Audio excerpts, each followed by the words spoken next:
विष्णु पाठक जी, मेरा अगला सवाल आपसे ये है कि अगर हम वास्तु की बात करते हैं तो भूमि में भी वास्तु का एक अहम रोल हो जाता है। अगर हम कहीं नया मकान बना रहे हैं तो उसके हिसाब से वहाँ की भूमि कैसी होनी चाहिए? अगर हम वास्तु को देखते हैं तो एक घर की भूमि कैसी होनी चाहिए?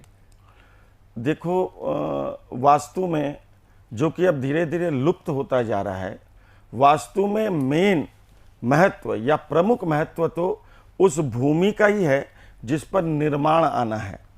निर्माण मतलब जिस पर हम कंस्ट्रक्शन ला रहे हैं, और भूमि जो है उस वो ही महत्व रखती है वास्तु में जो शरीर में रीढ़ की हड्डी का महत्व होता है।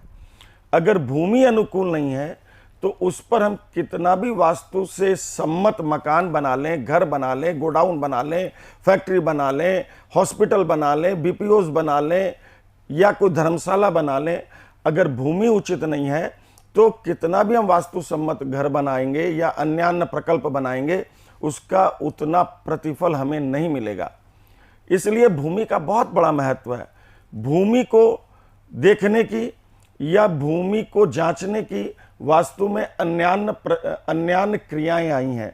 बहुत बार हम लोग मिट्टी को टेस्ट करके भी भूमि का आकलन करते हैं, बहुत बार भूमि का रंग देख करके आकलन करते हैं, बहुत बार उस भूमि के अगल बगल के परिवेश को देख करके भी हम आकलन करते हैं कि वो भूमि क्या है।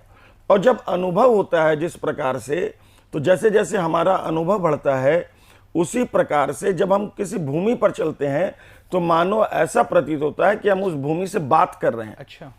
और हमें उस भूमि पर चल करके ही आनंद की या अवसाद की अनुभूति होती है।